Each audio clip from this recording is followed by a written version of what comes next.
I think I take away from it that the justice system that we have now is the one in place, and sometimes it gets it right, and sometimes it doesn't. Emmy, honestly, thank you for the time because this series is incredible. Cool, thank It you. really is incredible. What do you admire most about Alice in the Furious? Oh, goodness. Tenacity, not allowing her personal history to stymie her at work, even if it's stymieing her in her life. Yeah, and her lack of shame around the ways in which her history has shaped her, for the most part. Yeah. Yeah, absolutely. I wondered for you because she's such a great character. But I was wondering for you as you're preparing for a role like this, what did you learn about women in law enforcement? A lot.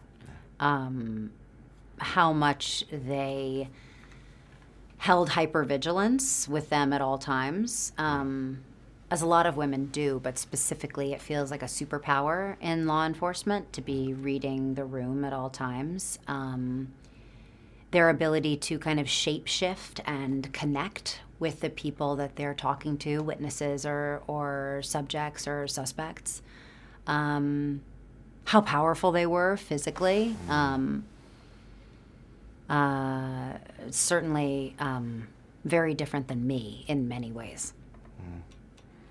One thing about her character, as you said, her experiences have really shaped her. And there's an incredible conversation you're having with Scoot's character about listening and about not asking. And I wondered for you, for this character, for this series, if you could talk about listening as an act of empowerment. And do you think it is? Say more about that. Well, being able to tell and share your stories in a way that actually affects people can make change.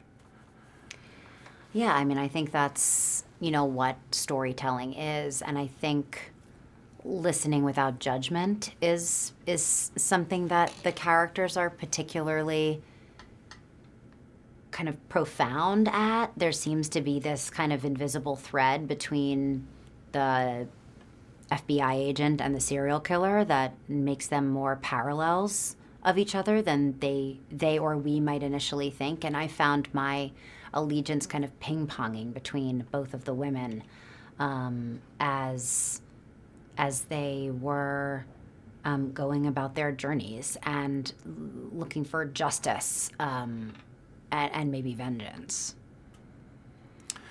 Yeah, I mean, forgive me, the main character, the villain of the film, or use the term villain loosely, Catherine, Yeah. yes. Because Catherine is this really complicated character here. And I wondered, in your mind, how you empathized, or not just your character, but how you as a person empathized with her character, or viewed her as the villain, if I can use that term. I mean, she's set up initially to be the villain, the one that we are in pursuit of. But I think once you realize what the mission is, that and this is revealed very early on in the series, that potentially she was a victim of trafficking, that this is some kind of vendetta, and she's looking for vengeance because justice could not be served to her in any conventional way, and because she is powerless and wants to take power back. And so I think that it is, I'd certainly never say, yeah, it's a good idea to go around killing people, but I can certainly understand why that level of alienation and terror could make someone want to kill repeatedly and take out the people that were in and around the cover-up. Just before we go, I'd love to know what you, Emmy, takes away from this experience and this character. It's a beautiful series, but it's so intense and so raw. I think I take away from it that the justice system that we have now is the one in place, and sometimes it gets it right and sometimes it doesn't. And it's understandable that we feel sometimes let down, that sometimes women and girls, if they don't fit into the perfect model of the perfect victim, that it's hard to get justice for them, even when they deserve it too. I really appreciate that, and I truly mean this is an incredible series, and you're just wonderful in it. Thank you Thank you. so much for your Appreciate time. that. Thank you Michelle. so much. Thanks.